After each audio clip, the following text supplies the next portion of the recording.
Alright fellas, here we're back with pokemonmasters, and today we're going to be doing the another stadium randomizer here. So we're going to be choosing 5 random sync pairs, and we're going to be doing some stadium battles with them. We have Sinnoh Stadium, so it could be a little bit tough. Anyway, we got ourselves the randomization here based off region this time. I figure this will go a little bit better, a little bit more randomization in it. So let's go ahead, spin our region, and then we'll go ahead and we'll do the number spin. I need to figure out how to mute tabs. There we go, because I don't like the sound effect this thing makes.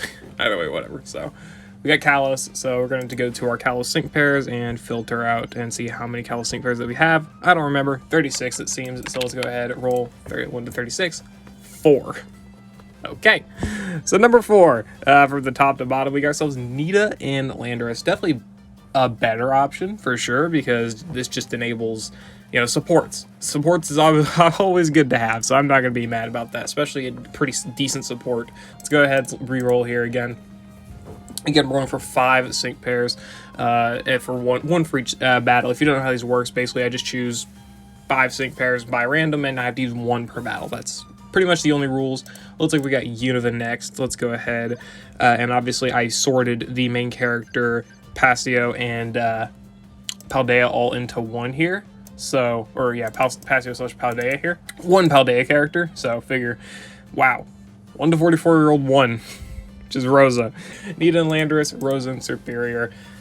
2 supports, man. I'm not going to complain about supports, especially because one of those is an EX support. So yeah, awesome. And then we got Kanto. 36 sync pairs as well. Very okay, I guess, whatever.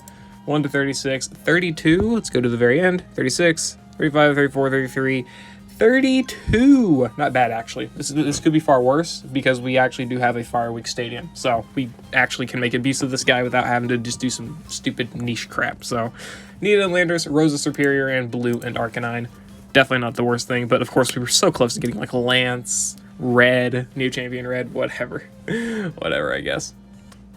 Unova and Kalos? Okay, looks like we got ourselves another Kalos sync pair, which 1 to 36. 20, so we got ourselves 4, 8, 12, 16, and 20. Lodge Serena. Okay, I can make some work with this. Because she is able to debuff attack and speed, so we can do some different shenanigans. We'll try it. Okay, so that's it. We got Nita, Rosa, Arcanine, and Blue, and Lodge Serena. And we finished off here with a Sinnoh sync pair. Very, very good, because Sinnoh has a lot of potential to be very, very good here. Got ourselves number 7, which is Aaron. I don't use Aaron much, so this is good, actually. Yeah, okay. So we got how many support? 3 supports, a striker, and who else was it that we literally just got? I can't remember. Oh my god, I've got to look at the footage. I'm a fucking idiot. Oh well, either way, it's not bad. We got ourselves Nita and Landorus, Aaron, Blue and Arcanine. I'm forgetting the second character. We got Rosa. Yeah, Rosa. And then whoever was our last character, right? It was Kalos, right? Yeah, Lodge Serena. There we go. So 3 supports, striker, and attack. Okay, cool. So let's go ahead and build some teams and go beat up Stadium. Here is our first battle versus Fire Week Aaron, and we got ourselves Arcanine and Blue, because, you know, where else am I going to use him? Literally, his only other node is, like, Overwhelm 9, I think, on Swift, which we already got Lodge Serena, so we don't need attack debuffs for anyone, so we're just going to use him here for the Fire Week stage, which does pretty fun. Pretty fun against, especially alongside New Year's Wallace. New Year's Wallace is so fun, dude. Honestly, I cannot wait to record his showcase, because, again, I still have not done it yet, but that's fine. It's not really big of an issue. I don't really know what I'm going to do with it, but we'll figure it out. Anyway, I digress. So we used to do some more here, obviously, for the sun and whatnot, as well as the crit buffs for Blue. Get all that stuff set up, and then this is not like using Arcanine and Blue. This is mostly just using New Year's Wallace, because, you know, he does pretty good numbers.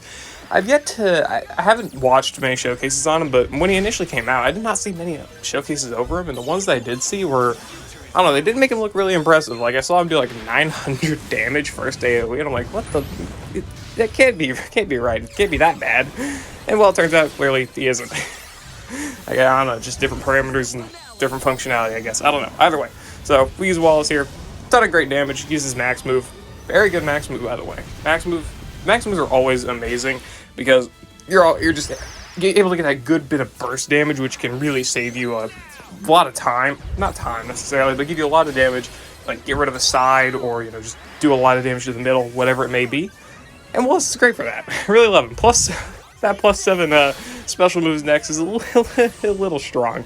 Yeah, 27. Good God.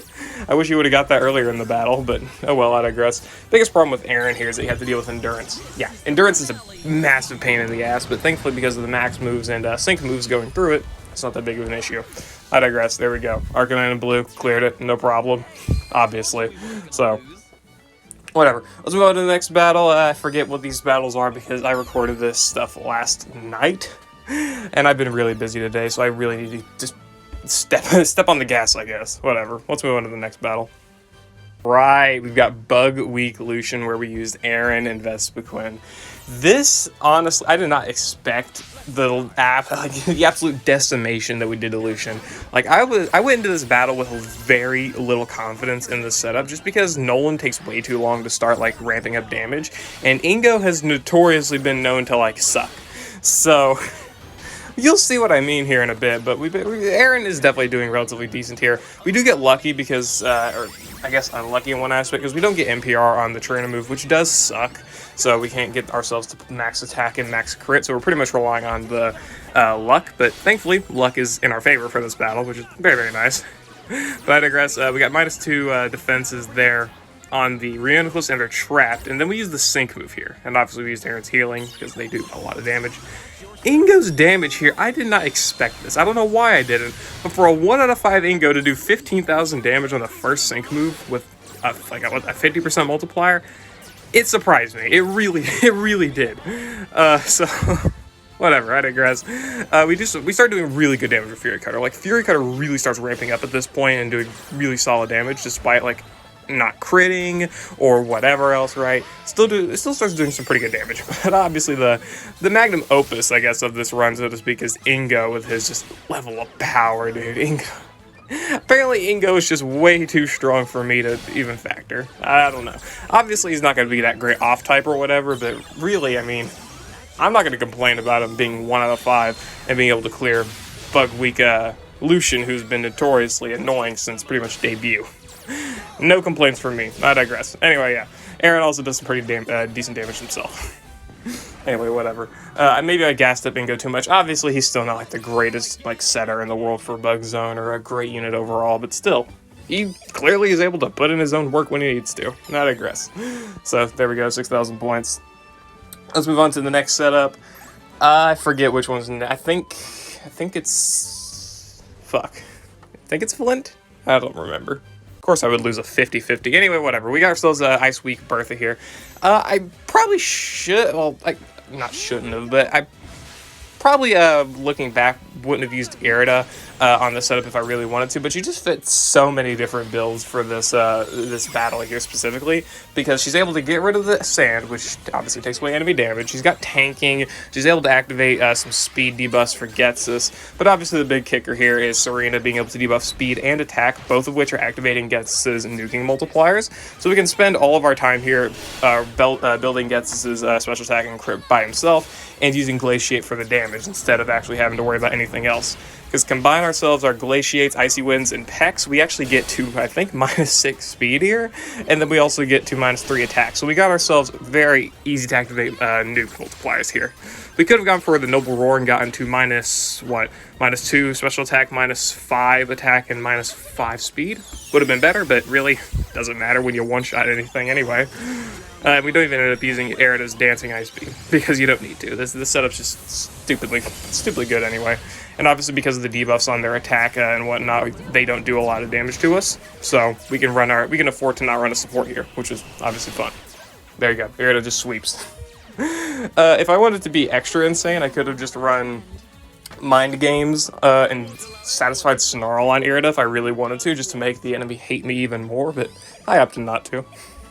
Really, when you're using Irida in an Ice Week stage, you have to hold back. You pretty much have to bring her in at like 1 out of 5 with no grid and like level 130 for her to not decimate the stage in its entirety.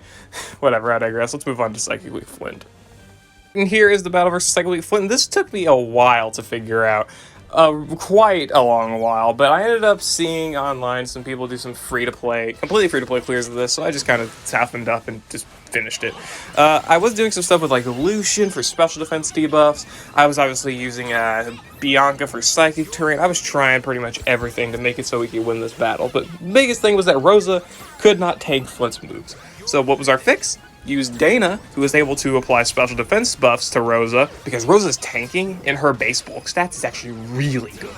She's got like 330 something in her defenses, which is like comparable to, I'm pretty sure it's comparable to Cynthia and Lucario before their Mega Evolution. So there's a little bit to go with there.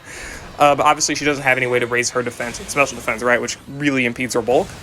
Thankfully, we're able to use Dana to do that and raise her special defense and whatnot. And Giovanni is very self-sufficient in debuffing special defense for himself, so no problem there. And of course, Rose is able to apply gauge buffs, which is nice. And we also apply the damage guard and the heal with Dana as well in order to help out Rose's tanking capability even more, right? If Rosa gets a grid expansion and ever gets like full embracing command 9 or whatever the thing's called, where she buffs both of her defenses by 1 when using a trainer move, the thing that Holiday Jasmine has, she's probably going to be a relatively decent tank. And obviously if they give her some more consistent healing, like, I don't know, charging infliction or something on a Giga Drain or something, I don't know. Either way, whatever you do with this character, if you give her a good expansion, please give her better bulk and give her better healing. I don't care about the offensive prowess, but Rosa could be a pretty bulky free-to-play character to have that can just buff special attack, and I wouldn't really be that upset with it, honestly. Anyway, yeah, so thankfully Dana's super effective next was also going to be very useful for helping out with Giovanni's damage as well, so that's great. Also, Giovanni, like 600 special attack rather. Absolutely insane character. So yeah, let's move on to Cynthia and finish off the battles here. Finish off the battle with Nita and Landorus. What better way to do it than to use the champion versus the champion? All right, we use Cynthia versus herself because the enemy Cynthia here sends up Sandstorm, which basically means we can pick up the no field effects parameter because they set up the sand for us, and the field effects are infinite from our stadium parameter, so it's infinite field effects. And we don't have to set the field, so we can pick up the parameter that makes it so we are not allowed to set up field. So, it works perfectly for us. It literally works perfectly in our favor. And we use Giovanni here just mostly for damage. I was going to use him initially for setting ground zone on a sync move, but I just figured it better to use Cynthia's AoE sync move anyway, so we can get the mega stats and all that stuff. And again, because if we use Giovanni's sync move, we could got ground zone. But, as stated prior, I wanted to get the points for not having to pick up, or not being able to pick up a field effect, so yeah. We used Cynthia to basically defeat herself, pretty much. This setup mostly relied on them using trainer moves early on in the battle, so Nita could tank long enough. If you do have some sort of method with Nita such as, if you have Cynthia with like Adrenaline or something and you can afford to lose some sync countdown, you can use Fly with Nita to avoid some high-powered attacks, but thankfully, not necessary in this battle. Very, very good. Oh, this setup's so much fun to me. The fact that Cynthia's able to off-type her own stadium stage without having, like, ground zone or anything, or really super hard invested partners. I guess Giovanni you can consider as a big partner, but really you could replace him probably with someone like Rose or Sigma Suit Giovanni, that type of stuff, right? So, it's not that bad. Not really too bad. And obviously my Cynthia's only 3 out of 5. Could do a little bit better if you had a, like, Slash Critical Strike 9 or whatever the ability's called. That could be pretty good. Anyway, I digress. We go ahead, finish him off here with the Continental Earthquake, Crushing Earthquake, whatever the fuck it's called. Goodbye. Very good setup, because Nita's able to buff attack and speed to +4 instantly, and Cynthia's able to buff her crit and speed to maximum with her trainer moves, so you got +4 attack and +6 speed and +3 crit, pretty much literally by her first sync move, so they're surprisingly good partners, and obviously the Grandmaster passive, very, very helpful. Anyway, yeah, that was the Sinnoh Stadium Randomizer using, Rosa, Nita, Lodge Serena, I can't remember the other ones, I have to think of the battles, Aaron, right, and whoever was the first one, I forgot. I can't remember the Elite Fours. Anyway, I digress, yeah, that was the final battle, Arcanine Blue, figured it out, there you go. There was the Stadium battles, Randomizer and whatnot. This is the second one I've ever done. If you like these videos, awesome. Play it. You'll show it if you'll like by yourself if you like the content, obviously. So yeah, I'll see you all later. Hope you all enjoyed. I'll do more of these stadium randomizers if you want me to. See ya.